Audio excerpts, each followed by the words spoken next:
The transport ship hummed through space toward a planet that most beings would rather forget existed.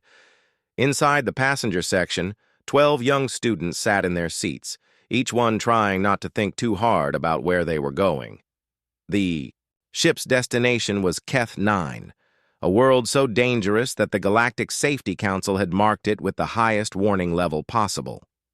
Jake Morrison looked out the small window at the growing green dot below. The 22-year-old human had brown hair and calm blue eyes that seemed to take everything in without worry. He wore simple clothes and carried just one small bag, unlike his fellow students who had packed enough emergency gear to supply a small army. Next to him sat Zara, a Zephyrian whose crystal-like skin caught the light and threw it back in small rainbows. Her people were known for being careful and smart, which made her current nervousness stand out even more. She kept checking her breathing equipment every few minutes, making sure the filters were working right. Across the aisle, 3 Velkari students huddled together. Their green skin could make food from sunlight, but they needed special protection from the wrong kind of light. Each one wore a suit that controlled exactly how much light reached their skin. Too much of the wrong type could kill them in minutes. The 4 Thrax students in the back looked like giant insects with their hard shells and multiple arms. They were quiet, which was unusual for their kind.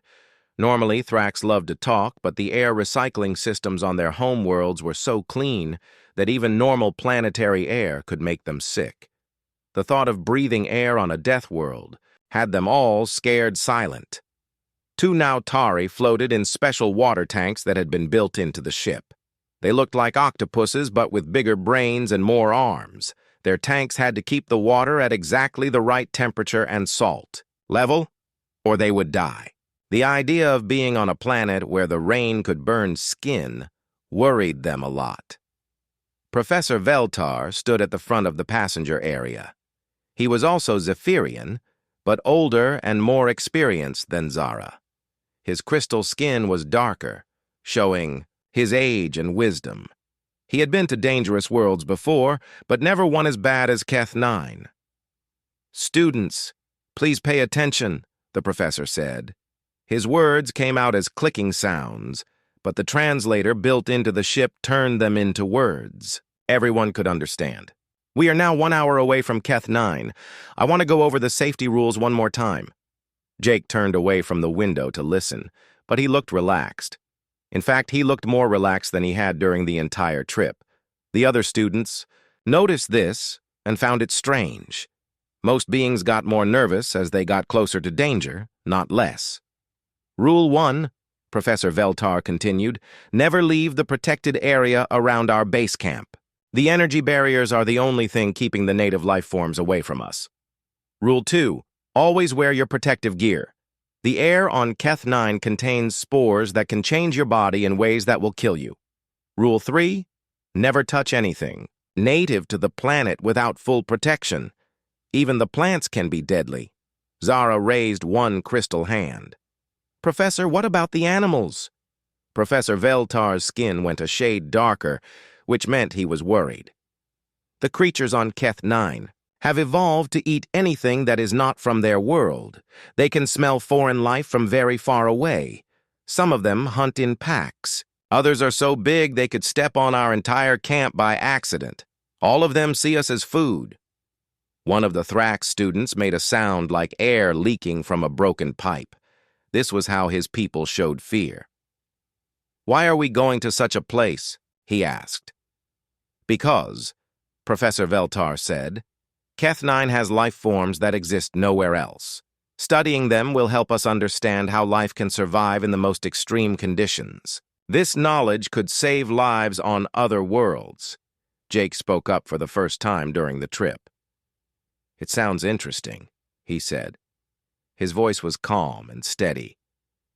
"I've always liked seeing how different creatures adapt to tough environments." The other students stared at him. Zara's crystal skin flickered, which happened when she was confused. "You are not afraid?" she asked. Jake smiled, which was an expression that made most alien species uncomfortable. Humans showing their teeth usually meant aggression in the animal kingdom. "I grew up camping in places where things wanted to eat me," he said. "My dad always said that the best way to learn about nature is to go where nature is wildest." "But this is different," said one of the Nautari from her tank. Her voice bubbled through the water. "This is not just wild. This is a world that kills everything not born there." "Yeah," Jake said, still smiling. "Should be fun." The ship shuddered as it entered Keth 9's atmosphere. Through the windows, they could see endless green jungle stretching in every direction. The trees moved even though there was no wind visible. Clouds of spores drifted between the trees like deadly fog. In the distance, something huge moved through the forest, bending trees that looked as thick as buildings. Professor Veltar began the final safety check. Each student had to show that their protective gear was working. The suits were designed to keep out the dangerous air and to hide their alien smell from the native hunters. Each suit also had an emergency beacon that would call for help if something went wrong. When Professor Veltar checked Jake's gear, he found that the human had the basic protection and nothing else. No extra filters, no emergency food, no backup beacon. "Student Morrison, where is the rest of your safety equipment?" Jake held up his small bag. "This is all I brought. I prefer to travel light." "But what if your main systems fail? What if you get separated from the group?" Jake looked out the window at the jungle below. Something with wings the size of the transport ship flew past, its shadow making the cabin dark for a moment. "I guess I'll figure it out," he said. The transport ship touched down at the research base just as the sun was setting. The base was a collection of white buildings surrounded by a blue energy field that hummed with power. Outside the field, the jungle pressed close, as if it was trying to find a way in. Strange sounds came from the darkness between the trees, roars, screams, and other noises that no student could identify. As they walked from the ship to the base, Jake looked around with interest rather than fear. He breathed in the filtered air and watched the shadows move in the jungle. "This is going to be great," he said to himself. The other students hurried toward the safety of the buildings, but Jake took his time. He was looking forward to the next few weeks in a way that worried everyone else. The research base on Keth 9 looked like a small fortress. Tall walls made of metal and energy fields kept the jungle out, but just barely. The blue glow of the protective barrier never stopped humming, and every few seconds something would hit it from the outside. Sometimes it was just a branch blown by wind. Other times it was something alive that wanted to get in. Jake woke up on his first morning and went straight to the observation deck. The other students were still sleeping, tired from a night of listening to the scary sounds from outside. But Jake felt good. He had slept better than he had in months. From the deck, he could see into the jungle. The trees were taller than skyscrapers and covered in vines that moved by themselves. The vines had sharp edges that could cut through metal. Professor Veltar had called them razor vines and warned that they would try to wrap around anything that moved. In the distance, Jake saw something that made him smile.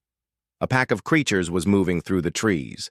They looked like wolves, but much bigger.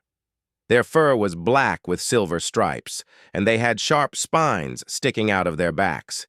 Each spine was as long as Jake's arm and could punch through the armor on a battle tank.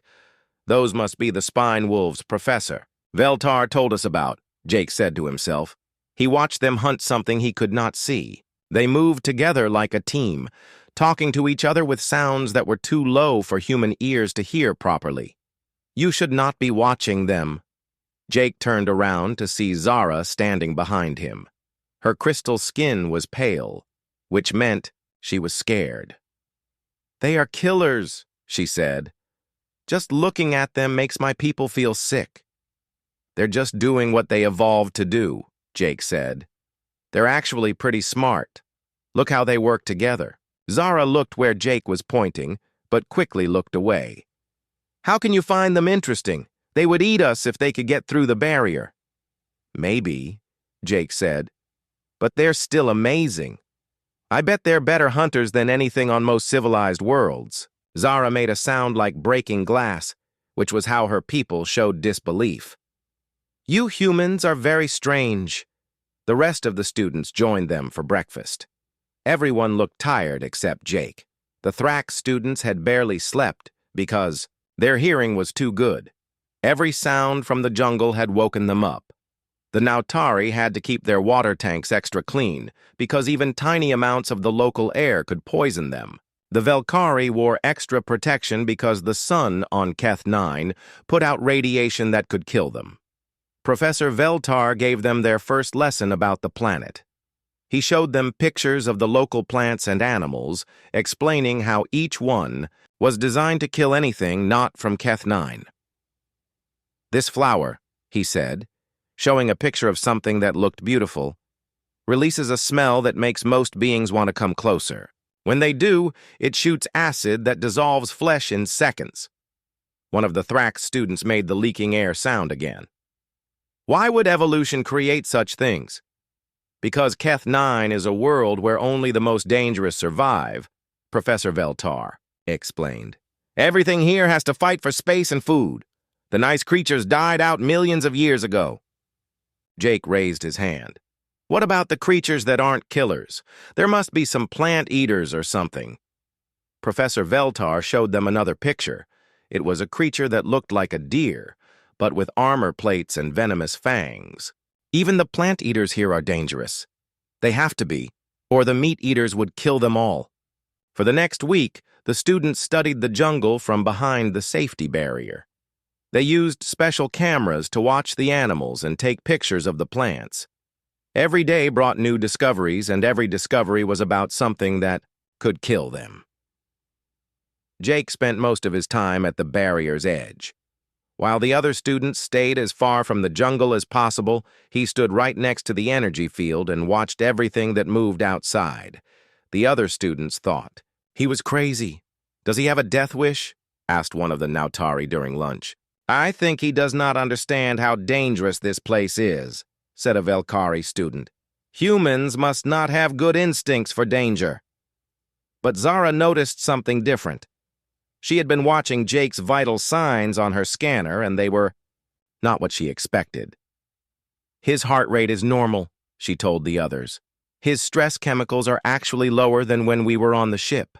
This place is making him calmer, not more scared. The other students found this hard to believe. They checked their own vital signs and saw that their stress levels were much higher than normal. Being on Keth 9 was slowly making them all sick, from fear and worry. On the 5th day, something happened that showed just how dangerous the planet was. A small flying creature got through the barrier during a maintenance check. It was no bigger than Jake's hand, and it looked harmless. But within minutes, it had laid eggs in 3 different places around the base. Professor Veltar called an emergency meeting. We have to find and destroy those eggs before they hatch, he said. If they grow up inside our base, they will call their pack to attack the barrier from inside. The whole research team spent 2 days hunting for the eggs. They found them in the strangest places. One was inside the water recycling system. Another was in the food storage area. The third was in the communication equipment. How did it know to put them in our most important systems? Asked Zara. The creatures here are not just dangerous, Professor Veltar said. They are smart. This one studied our base for the few minutes it was inside and figured out how to hurt us the most. While everyone else was scared by this news, Jake looked impressed. That's actually really cool, he said. It shows how much they've had to adapt to survive. The other students stared at him. The Thrax student who had asked about plant eaters made his leaking air sound again. Cool? It tried to kill us. Well, yeah, Jake said. But it was really good at it. You have to respect that kind of intelligence. By the end of the first week, the non-human students were showing signs of stress sickness. The Zephyrian's crystal skin was getting darker. The Velkari were losing weight because they could not eat properly. The Thrax were molting out of season. The Nautari needed extra medicine to keep their water balance right. Jake, on the other hand, seemed to be getting healthier. His skin had a better color, he was sleeping well, and he had more energy than when they arrived.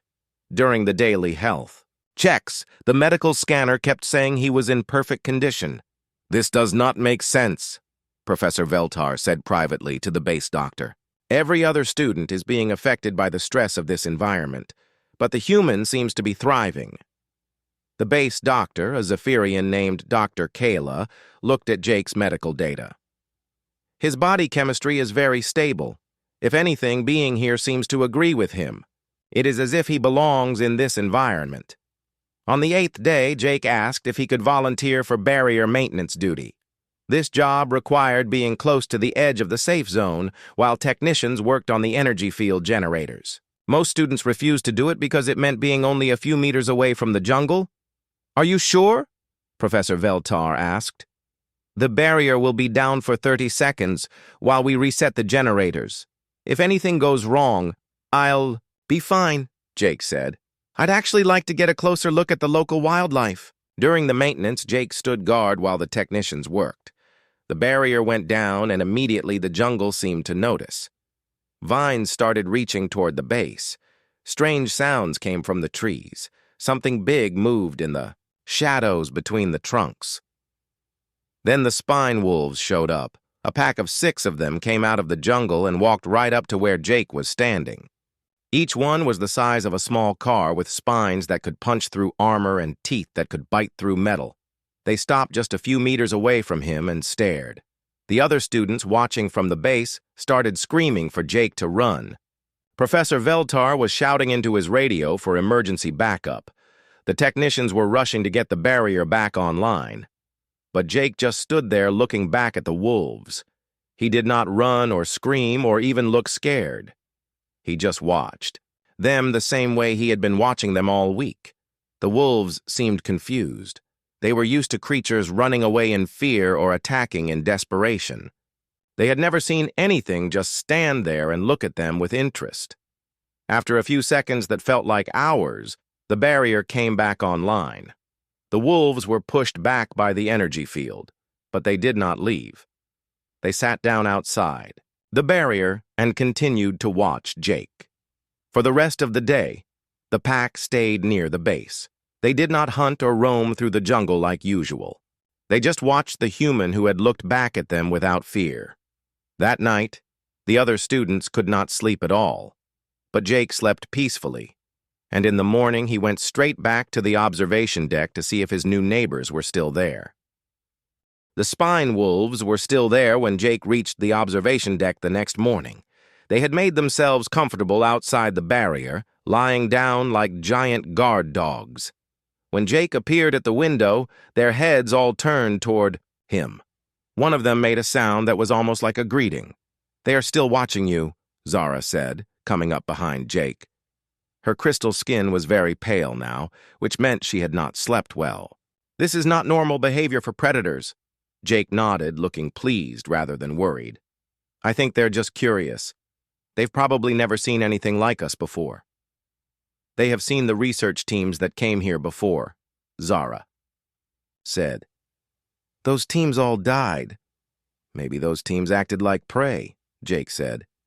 "Fear makes animals think you're something to be hunted." The other students joined them for breakfast, but everyone was too nervous to eat much. The presence of the wolf pack had everyone on edge. Professor Veltar kept checking the barrier readings every few minutes to make sure the energy field was holding. "The wolves are not trying to get in," Dr. Kayla reported. "They are just waiting." "Waiting for what?" asked one of the Thrax students. Nobody had an answer for that. The day started normally enough. The students went back to their observations and data collection. Jake continued to spend his time at the barrier edge, and the wolves continued to watch him. It was almost peaceful, in a very dangerous way. Then the sky started to change. It began as a faint glow on the horizon, like a sunrise coming from the wrong direction. But it was the middle of the day, and the glow was getting brighter instead of staying steady. Professor Veltar was the first to realize what was happening. "Solar storm," he said, his crystal skin going dark with fear. "Everyone to the bunker. Now. Solar storms were bad news on any planet, but on Keth 9, they were deadly. The planet's magnetic field was weak, which meant that radiation from space could hit the surface with full force. The energy from a solar storm could fry electronic equipment and kill any living thing not protected by heavy shielding. The students ran for the emergency bunker in the center of the base. It was a thick-walled building designed to protect them from the worst the planet could throw at them. As they ran, the sky continued to get brighter. The air itself started to glow with a sickly green light. Jake was the last one into the bunker. He took one more look at the spine wolves before sealing the door. They were still lying outside the barrier, but now they looked restless. Their spines were standing up, and they were making low sounds to each other. They know something bad is coming, Jake said as he closed the bunker door. The bunker was small and crowded with all 12 students and Professor Veltar inside. Emergency lights cast strange shadows on the walls. Outside, they could hear the wind picking up as the solar storm got closer. Then the electromagnetic pulse hit. It was like being inside a lightning bolt. Every piece of electronic equipment in the base went dead at the same time. The lights went out. The air recycling stopped. Most importantly, the barrier generators shut down completely. In the sudden darkness, they could hear the jungle coming alive. Emergency lighting, Professor Veltar said, trying to keep his voice calm. His words came out as clicking sounds in the dark until someone found a hand-crank generator for the translator. Dim red lights came on, showing 12 very scared students and one professor who was trying not to panic.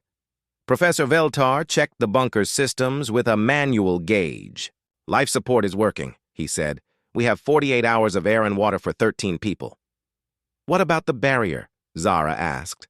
Her crystal skin was flickering with stress patterns.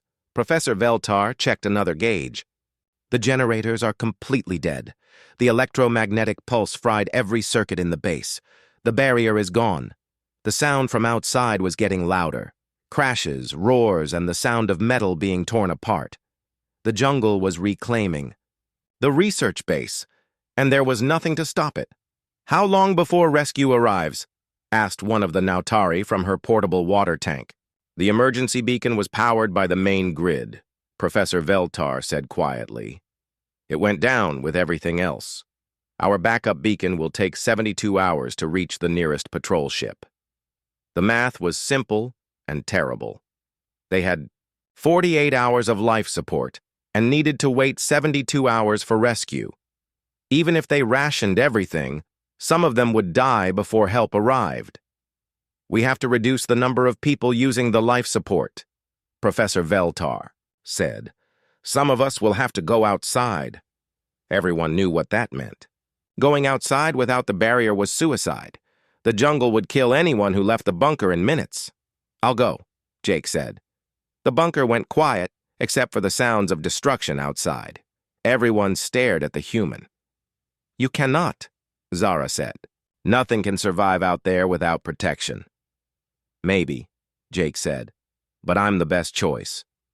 I'm not stressed by this environment like the rest of you. My life support needs are lower, and honestly, I'm kind of curious to see what it's like out there. Professor Veltar's crystal skin was so dark it was almost black. Student Morrison, I cannot allow you to commit suicide. It's not suicide if I survive, Jake said.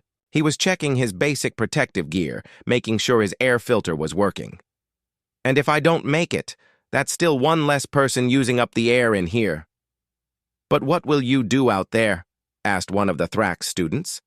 How will you stay alive? Jake smiled, which in the red emergency lighting looked more scary than reassuring. I'll figure it out. I always do.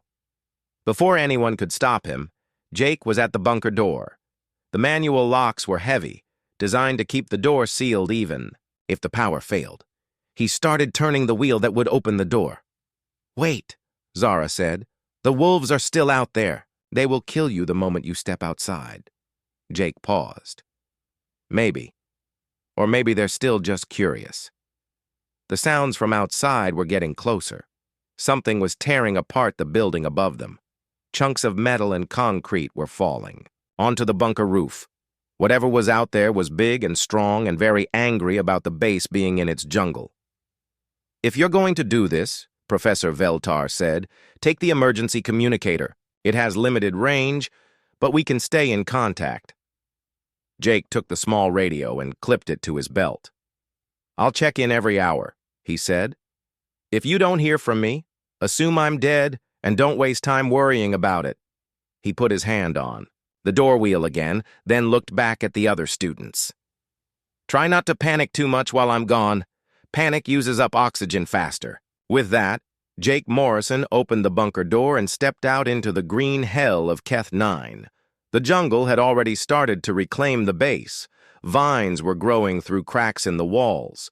Strange flowers were blooming in places where they had never been before. The air was thick with spores that glowed softly in the dim light, and there, sitting just a few meters from the bunker door, were the 6 spine wolves. They looked up when Jake emerged, their massive heads turning toward him in unison. For a moment, nobody moved.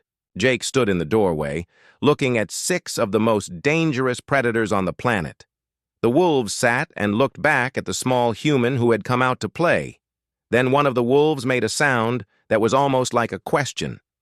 "Hi there," Jake said, stepping fully out of the bunker and closing the door behind him. "Nice day for the end of the world, isn't it?" Jake Morrison stood in the wreckage of the research base and took a deep breath of Keth 9's air. The first thing that should have killed him was the atmosphere itself. The air was full of spores that could rewrite the DNA of most living things. But Jake's lungs processed the alien air like it was a spring breeze back home. "Well, this is nice," he said to the 6 spine wolves sitting around him. They tilted their massive heads like they were trying to understand his words. "Kinda reminds me of camping in the Pacific Northwest, but with more colors." The closest wolf, a huge male with silver stripes, made a low, rumbling sound. Jake interpreted this as either a greeting or a warning that he was about to become lunch. Either way, he decided to treat it as friendly. "You guys have been watching me all week," Jake said, sitting down on a piece of broken concrete. "I figure we should probably introduce ourselves properly." He reached out slowly toward the big male. The wolf's spines rose up, ready to fire. Each spine was razor-sharp and could punch through tank armor. The other students, watching through the bunker's tiny window, were sure they were about to see Jake turned into a pincushion. Instead, Jake's hand touched the wolf's massive head and started scratching behind what passed for ears. The wolf froze. In millions of years of evolution on Keth 9, nothing had ever responded to a threat display with affection. The wolf's brain struggled to process this new information while Jake continued scratching. "There we go," Jake said as the wolf's spines slowly lowered. "You're just a big scary puppy, aren't you?" Inside the bunker, Professor Veltar was making notes on his emergency pad. The human is either insane or operating on completely different survival instincts than the rest of us. He clicked to Dr. Kayla. Jake's radio crackled to life. "Morrison, what is your status?" came Professor Veltar's voice. "All good here," Jake replied, now scratching 2 different wolves. "Just making friends with the local wildlife. They're actually pretty social once you get past the whole apex predator thing." The jungle around the ruined base was coming alive.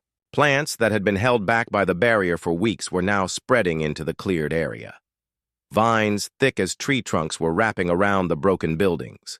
Flowers that glowed with their own light were blooming in the rubble. Jake stood up and started exploring.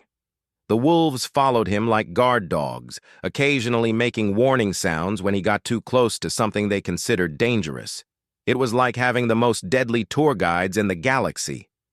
"Okay, let's see what we're dealing with here," Jake said, approaching a cluster of the razor vines that Professor Veltar had warned them about.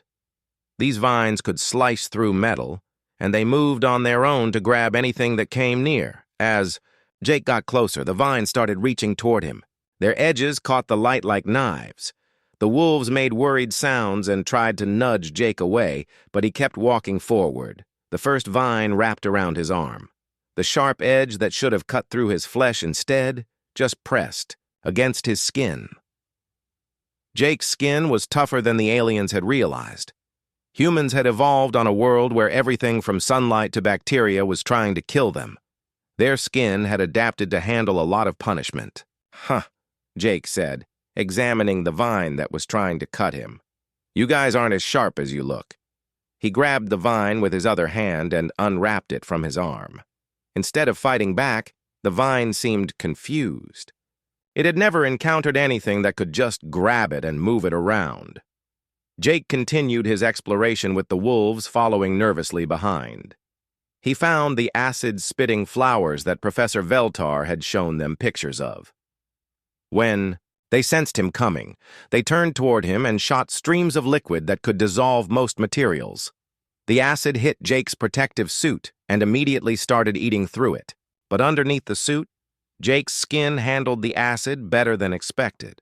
It burned a little like a strong sunburn, but it did not dissolve him. That stings, Jake said, wiping the acid off his arm. But I've had worse from jellyfish back. Home! His radio crackled again. Morrison, report! What is happening out there? Just testing the local defenses, Jake replied.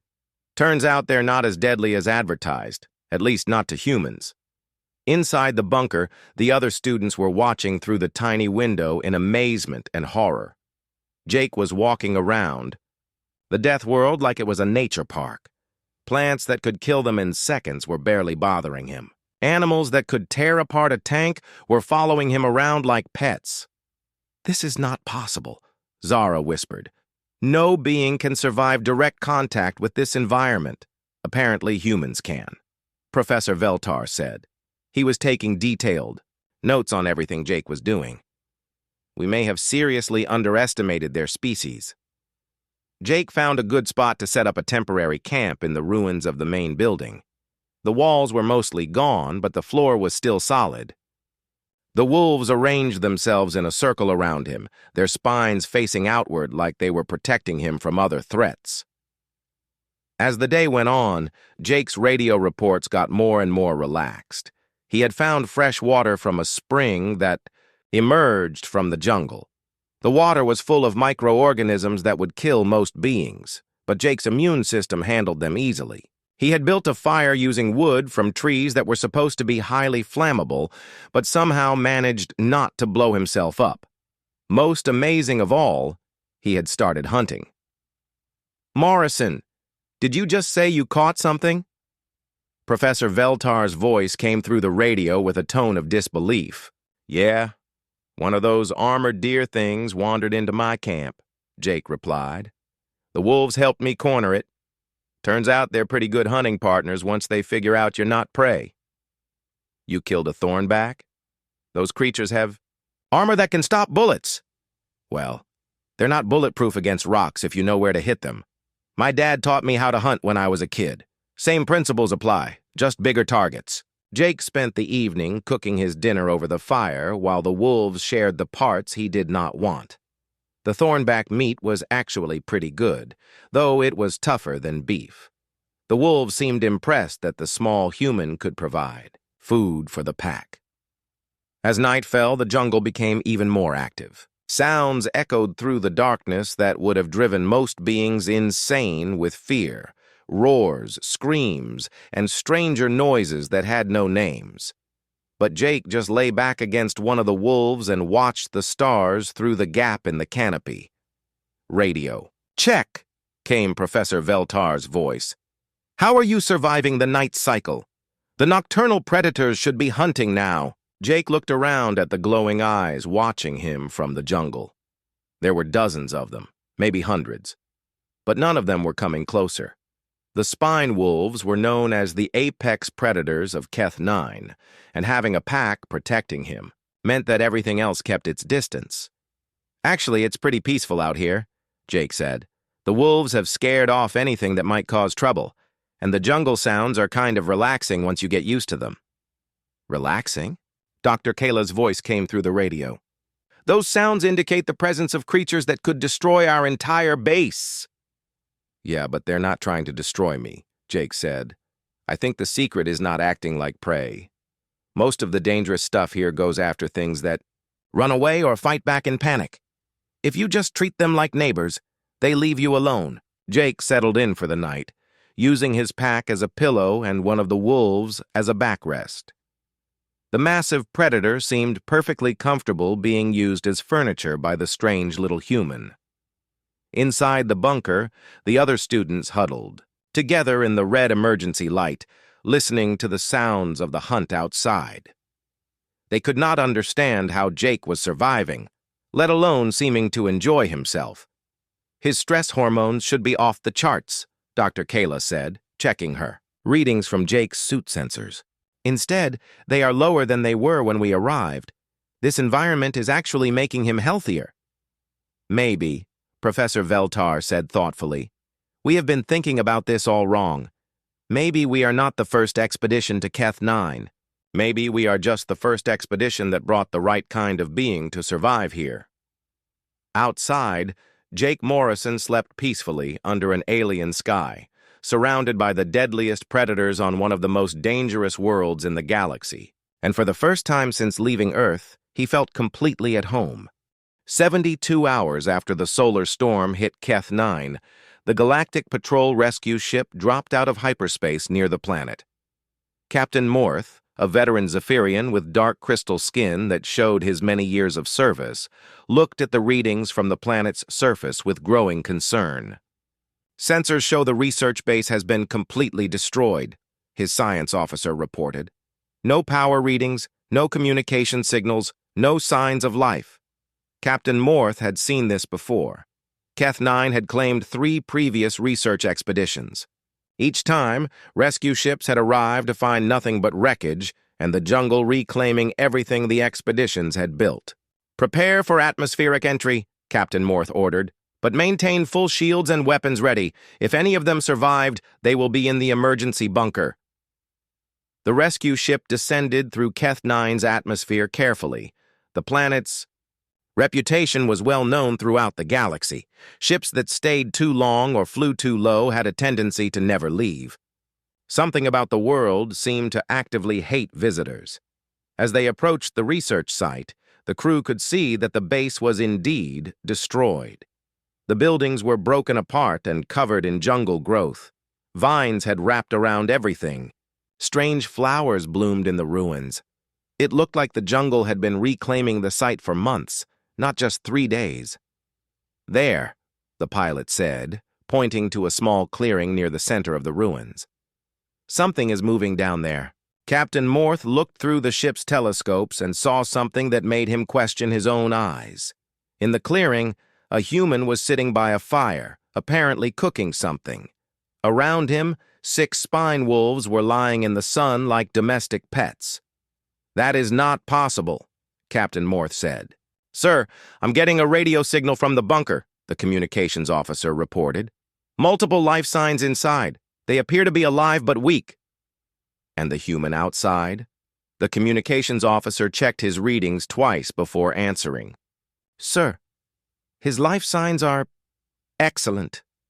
Better than excellent. According to these readings, he is healthier than when the expedition started. Captain Morth had been a rescue pilot for 30 years. He had seen survivors in every possible condition, from barely alive to completely insane. But he had never seen someone who looked like they were having a vacation on a Deathworld. The rescue ship landed in the clearing, its engines scattering the wolves temporarily. But instead of running away, the massive predators just moved to a safe distance and sat down to watch. When the engines shut off, they came back and resumed their positions around the human. Captain Morth suited up in full combat armor before leaving the ship. His crew did the same. Standard procedure for Keth 9 was to assume everything on the planet wanted to kill you and act accordingly. Jake Morrison looked up from his fire as the rescue team approached. He was wearing the remnants of his protective suit, but most of it had been torn away or dissolved by the planet's environment. His skin was tanned and healthy looking. He was smiling. "Oh, hey, you guys made good time," Jake said, standing up to greet them. "I was starting to think I might need to build a more permanent shelter. Captain Morth stopped walking. In 3 decades of rescue operations, nobody had ever greeted him with casual friendliness while surrounded by apex predators on a death world. "Human Morrison?" Captain Morth said through his suit's external speakers. "That's me," Jake said. "Jake Morrison, xenobiology student. Thanks for coming to get us. Though honestly, I was kind of hoping to stay a few more days." One of the spine wolves made a low rumbling sound and nudged Jake's hand with its massive head. Jake absently scratched behind the creature's ears while talking to the rescue team. "Student Morrison," Captain Morth said carefully, "are you aware that you are standing unprotected on a Category 7 death world?" Jake looked around at the jungle, then back at the captain. "Yeah, it's been great. Really relaxing, actually. I haven't felt this good since my last camping trip back on Earth." The rescue team exchanged glances through their helmets. Captain Morth had read the files on humans before the mission, but nothing had prepared him for this. "Where are the other students?" Captain Morth asked. "In the bunker," Jake said, pointing to the small building half buried under jungle growth. "They've been safe in there since the storm hit. I've been keeping the local wildlife from bothering them." As if to demonstrate this, Jake turned to the wolves and made a gesture. The 6 massive predators immediately stood up and arranged themselves in a protective formation around the bunker entrance. "You trained them?"